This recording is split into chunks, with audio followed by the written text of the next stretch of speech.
शांति। आज है 14 अक्टूबर 2021 के ईश्वरीय महावाक्य। पहले एक नज़र मुरली के मुख्य पॉइंट्स पर। बाबा ने कहा, अभी संगम युग पर तुम रावण पर विजय पाने की तैयारी करते हो। इन 5 विकारों पर योग बल से जीत पानी है। इसमें चाहिए ज्ञान के अस्त्र शस्त्र। जब महाभारी लड़ाई लगेगी तब यह रावण राज्य खत्म होगा। लड़ाई लगती ही है सफाई के लिए। इस महाभारत लड़ाई के बाद ही स्वर्ग के गेट खुलते हैं। फिर कहा, बाबा तुम्हारे गले में लॉकेट पहनाते हैं। वह गुप्त मंत्र का लॉकेट है, मन मना भव। अल्फ और बे को याद करते रहो। तुम्हारे सिर पर पापों का बोझा बहुत है, वह याद से ही उतरना है, लेकिन तुम घड़ी घड़ी याद भूल जाते हो। आगे कहा, तुम बाप को याद करते रहो तो सदा निर्विघ्न रहेंगे। देह अभिमान में आने से विघ्न पड़ते हैं। जब देही अभिमानी बन जाएंगे तो आधा कल्प कोई विघ्न नहीं पड़ेगा। काम महाशत्रु है, अब इस पर विजय पानी है। इनसे बहुत नुकसान हुआ है। सबसे बड़ा कोष यही है, काम कटारी चलाना। फिर कहा, बाप है ज्ञान का सागर, जो तुमको गीता ज्ञान सुनाकर विश्व का मालिक बनाते हैं। वह जिस्मानी नॉलेज तो जैसे घासलेट के समान है। तुम्हारा ज्ञान है सच्चा घी। और लास्ट में बाबा ने कहा, तुम यहाँ आए हो बाबा से स्वर्ग का वर्षा लेने, तो वह नशा चढ़ना चाहिए। अपने स्वीट होम और स्वीट राजधानी को भूलना नहीं चाहिए। सर्विस में कभी ठंडा नहीं होना।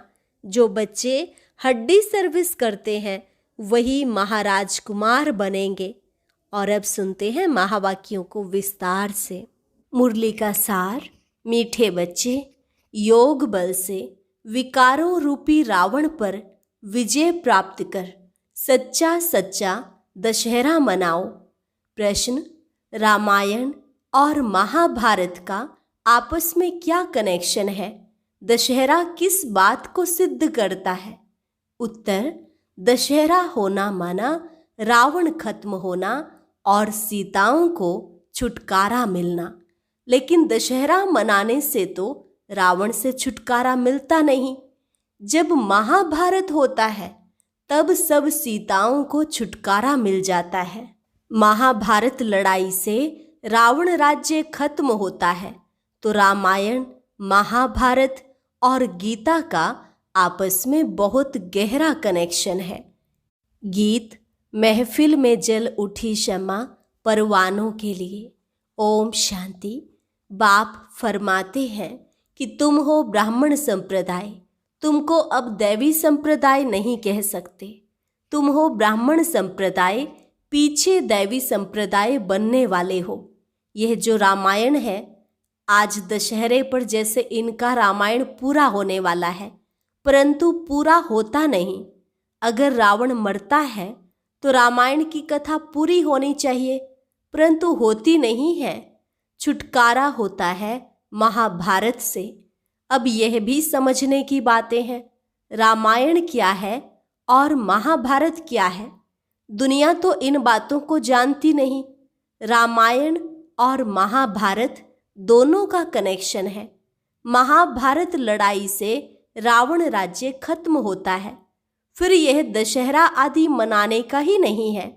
गीता अथवा महाभारत भी है रावण राज्य को खत्म करने वाले। अभी तो टाइम है, तैयारी भी हो रही है। वह है हिंसक, तुम्हारी है अहिंसक। तुम्हारी है गीता, तुम गीता का ज्ञान सुनते हो। उससे क्या होने का है? रावण राज्य खलास होने का है। वह भल रावण को मारते हैं, परंतु राम राज्य तो होता नहीं। अब रामायण और महाभारत है ना, तो महाभारत है रावण को खलास करने के लिए। यह बड़ी गुह्य समझने की बातें हैं। इसमें विशाल बुद्धि चाहिए। बाप समझाते हैं, महाभारत लड़ाई से रावण राज्य खत्म होता है। ऐसे नहीं कि सिर्फ रावण को मारने से रावण राज्य खत्म हो जाता है। उसके लिए तो संगम चाहिए। अब संगम है। अब तुम तैयारी कर रहे हो रावण पर विजय पाने की। इसमें ज्ञान के अस्त्र शस्त्र चाहिए, वह नहीं जैसे दिखाते हैं रावण और राम की युद्ध हुई। यह शास्त्र सब है भक्ति मार्ग के। अभी तुम रावण राज्य पर विजय पाते हो योग बल से। यह हो गई गुप्त बात। 5 विकारों रूपी रावण पर तुम्हारी विजय होती है। किससे? गीता से। बाबा तुमको गीता सुना रहे हैं। भागवत तो है नहीं। भागवत में दिखाते हैं कृष्ण चरित्र। कृष्ण के चरित्र तो कुछ है नहीं। तुम जानते हो जब विनाश होगा, महाभारत लड़ाई लगेगी, उनसे ही रावण राज्य खत्म हो जाएगा। सीढ़ी में भी दिखाया है, जब से रावण राज्य शुरू हुआ है तब से भक्ति मार्ग हुआ है। यह तुम ही जानते हो। गीता का कनेक्शन महाभारत लड़ाई से है। तुम गीता सुनकर राज्य पाते हो और लड़ाई लगती है सफाई के लिए। बाकी भागवत में चरित्र आदि फालतू हैं। शिव पुराण में कुछ भी नहीं है। नहीं तो गीता का नाम होना चाहिए शिव पुराण। शिव बाबा बैठ ज्ञान देते हैं। सबसे ऊंची है गीता। गीता सब शास्त्रों से छोटी है और सब पुस्तक बहुत बड़े बनाए हैं। मनुष्यों की जीवन कहानी भी बहुत बड़ी बड़ी बनाई है। नेहरू ने शरीर छोड़ा, उनके कितने बड़े वॉल्यूम्स बनाते हैं। यह गीता शिव बाबा के वॉल्यूम्स की कितनी बड़ी होनी चाहिए, परंतु गीता कितनी छोटी है। क्योंकि बाप सुनाते ही एक बात है कि मुझे याद करो तो विकर्म विनाश होंगे और चक्र को समझो। बस इसलिए गीता छोटी बना दी है। यह ज्ञान है कंठ करने का। तुमको मालूम है गीता का लॉकेट बनाते हैं, उसमें छोटे अक्षर होते हैं। अब बाबा भी तुम्हारे गले में लॉकेट पहनाते हैं त्रिमूर्ति और राजाई का। बाबा कहते हैं गीता है 2 अक्षर, अल्फ और बे।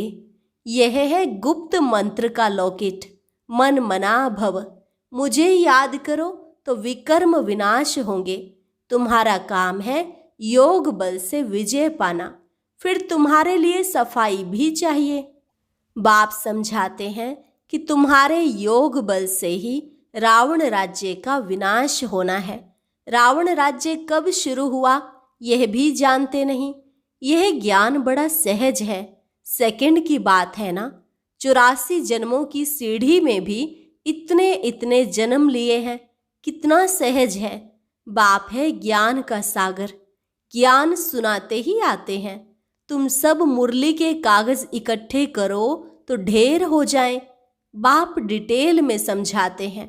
नटशेल में तो कहते हैं अल्फ को याद करो, बस बाकी टाइम किस में लगाते हैं। तुम्हारे सिर पर पापों का बोझा बहुत है, वह याद से ही उतरना है। इसमें मेहनत लगती है। घड़ी घड़ी तुम भूल जाते हो। तुम बाबा को याद करते रहो तो कभी विघ्न नहीं पड़ेंगे। देह अभिमानी बनने से विघ्न पड़ते हैं। देही अभिमानी बनते हो अंत में, फिर आधा कल्प कुछ विघ्न नहीं पड़ता। यह कितनी गुह्य बातें हैं समझने की। शुरू से लेकर कितना सुनाते आए हैं, फिर भी कहते हैं सिर्फ अल्फ बे को याद करो बस। झाड़ का है विस्तार। बीज तो छोटे से छोटा होता है, झाड़ कितना बड़ा निकलता है। आज दशहरा है ना। अब बाबा समझाते हैं रामायण का महाभारत से क्या संबंध है। रामायण तो भक्ति मार्ग का है, आधा कल्प से चला आता है। गोया अब रावण राज्य चल रहा है, फिर महाभारत आएगा तो रावण राज्य खत्म हो, राम राज्य शुरू हो जाएगा। रामायण और महाभारत में क्या फर्क है? राम राज्य की स्थापना और रावण राज्य का विनाश होने का है। गीता सुनकर तुम विश्व का मालिक बनने लायक बनते हो। गीता और महाभारत भी है अभी के लिए। रावण राज्य खत्म होने के लिए। बाकी उन्होंने जो लड़ाई दिखाई है वह रोंग है। लड़ाई है 5 विकारों पर जीत पाने की। तुमको बाप गीता के 2 अक्षर सुनाते हैं, मन मना भव मध्यजी भव। गीता के शुरू में और अंत में यह 2 अक्षर आते हैं। बच्चे समझते हैं बरोबर गीता का एपिसोड चल रहा है, परंतु किसको कहेंगे तो कहेंगे कृष्ण कहाँ है। बाबा की समझाने और भक्ति मार्ग के शास्त्रों में कितना फर्क है यह कोई नहीं जानता कि यह रामायण क्या है, महाभारत क्या है। महाभारत लड़ाई के बाद ही स्वर्ग के द्वार खुलते हैं, परंतु मनुष्य यह समझेंगे नहीं। इसलिए तुम परिचय ही बाप का दो। बाप कहते हैं मामेकम याद करो। यह बाप सारी दुनिया के लिए कहते हैं। एक गीता को ही खंडन किया है। गीता का सभी भाषाओं में प्रचार है। तुम्हारे राज्य में भाषा ही एक होगी। वहाँ कोई शास्त्र पुस्तक आदि नहीं होगा। वहाँ भक्ति मार्ग की कोई बात नहीं रहती। भारत का ताल्लुक है ही रामायण, महाभारत और गीता से। भगवान तो बच्चों को गीता सुनाते हैं जिससे तुम स्वर्ग के मालिक बनते हो। महाभारत लड़ाई जरूर लगनी चाहिए जो पतित दुनिया खत्म हो जाए। गीता से तुम पावन बनते हो। पतित पावन भगवान आते ही अंत में है। कहते हैं काम महाशत्रु है, इस पर विजय पानी है। काम विकार से कभी हार नहीं खानी है, इनसे बहुत नुकसान होता है। विकारों के पिछाड़ी बड़े बड़े नामी ग्रामी मिनिस्टर्स आदि भी अपना नाम बदनाम करते हैं। काम के पिछाड़ी बहुत खराब होते हैं। इसलिए बाप समझाते हैं बाबा के पास जवान जवान बच्चे आते हैं। ऐसे बहुत हैं जो ब्रह्मचर्य में रहते हैं, सारी आयु शादी नहीं करते। फीमेल्स भी बहुत होती हैं। नंस कब विकार में नहीं जाती, परंतु उससे कोई प्राप्ति है नहीं। यहाँ तो बात है पवित्र बन, जन्म जन्मांतर स्वर्ग के मालिक बनने की। जन्म जन्मांतर के पापों का बोझा सिर पर है, वह जब कटे तब स्वर्ग में चले। यहाँ मनुष्य पाप करते रहते हैं, करके एक जन्म कोई सन्यासी बनते हैं। जन्म तो विकार से ही लेते हैं। रावण राज्य में विकार बिगर जन्म होता नहीं। पूछते हैं वहाँ जन्म कैसे होगा। सतयुग में योग बल किसको कहा जाता है, यह पूछने की दरकार नहीं है ही संपूर्ण निर्विकारी दुनिया। रावण राज्य ही नहीं तो प्रश्न उठ नहीं सकता। सब साक्षात्कार होंगे। जब बूढ़े होते हैं तो यह साक्षात्कार होता है कि जाकर बच्चा बनूंगा, माता के गर्भ में जाऊंगा। यह नहीं मालूम रहता कि फलाने घर जाऊंगा। सिर्फ अब छोटा बच्चा बनना है। मोर और डेल का मिसाल है। आंखों के आंसू से गर्भ होता है। पपीते के झाड़ में भी एक मेल एक फीमेल का झाड़ होता है। एक दो के बाजू में होने से फल देते हैं। यह भी वंडर है। जब जड़ चीजों में भी ऐसा है तो चैतन्य में सतयुग में क्या नहीं हो सकता है। यह सब डिटेल आगे चलकर समझ में आ जाएगा। मुख्य बात है तुम बाप को याद कर तमो प्रधान से सतो प्रधान बन वर्षा तो ले लो। फिर वहां की रस्म जो होगी सो देखेंगे। तुम योग बल से विश्व के मालिक बनते हो तो बच्चा क्यों नहीं पैदा हो सकता। ऐसे ऐसे प्रश्न बहुत पूछते हैं। फिर कोई बात में जवाब पूरा नहीं मिला तो गिर पड़ते हैं। थोड़ी बात पर भी संशय आ जाता है। शास्त्रों में ऐसी कोई बातें हैं नहीं। शास्त्र हैं भक्ति मार्ग के। परम पिता परमात्मा आकर ब्राह्मण धर्म, सूर्यवंशी, चंद्रवंशी धर्म की स्थापना करते हैं। ब्राह्मण हैं संगम युगी।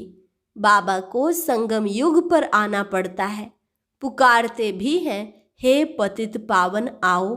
उस तरफ वाले कहते हैं हे लिबरेटर दुख से लिबरेट करो। दुख देते कौन है, यह भी उन्हों को मालूम नहीं। तुम जानते हो रावण राज्य खत्म होता है, तुमको बाबा राजयोग सिखलाते हैं। जब पढ़ाई पूरी होती है तब विनाश होता है, जिसका नाम महाभारत रखा है। महाभारत में रावण राज्य खत्म होता है। दशहरे में एक रावण को खत्म करते हैं।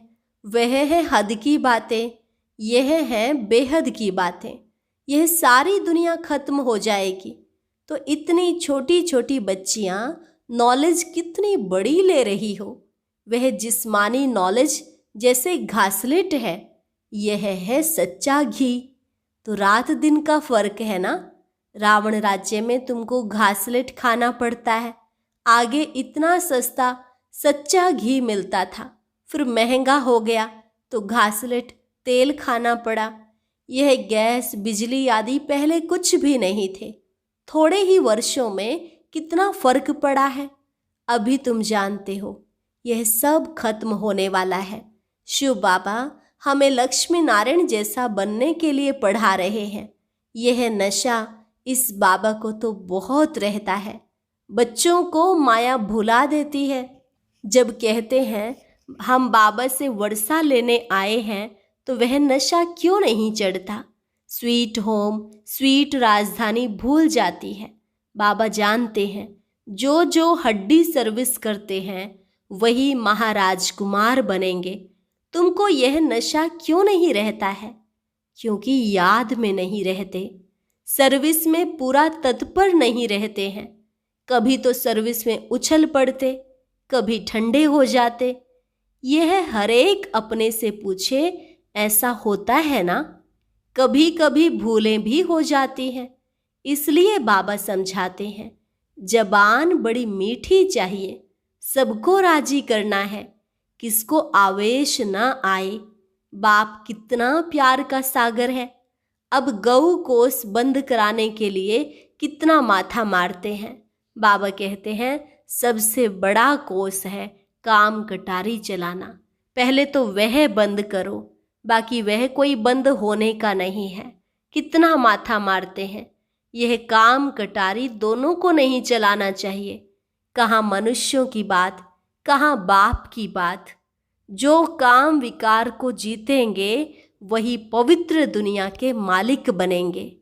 अच्छा, मीठे मीठे सिकिलधे बच्चों प्रति माता पिता बाप दादा का याद प्यार और गुड मॉर्निंग।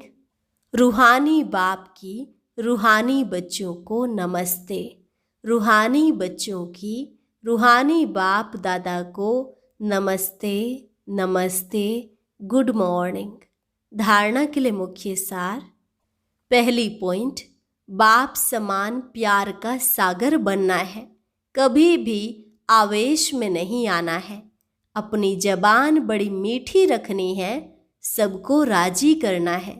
दूसरी पॉइंट, हड्डी सर्विस करनी है। नशे में रहना है कि अब यह पुराना शरीर छोड़ जाकर प्रिंस प्रिंसेस बनेंगे। वरदान, सेवा की लगन द्वारा लौकिक को अलौकिक प्रवृत्ति में परिवर्तन करने वाले निरंतर सेवाधारी भव। सेवा की लगन द्वारा लौकिक को अलौकिक प्रवृत्ति में परिवर्तन करने वाले निरंतर सेवाधारी भव।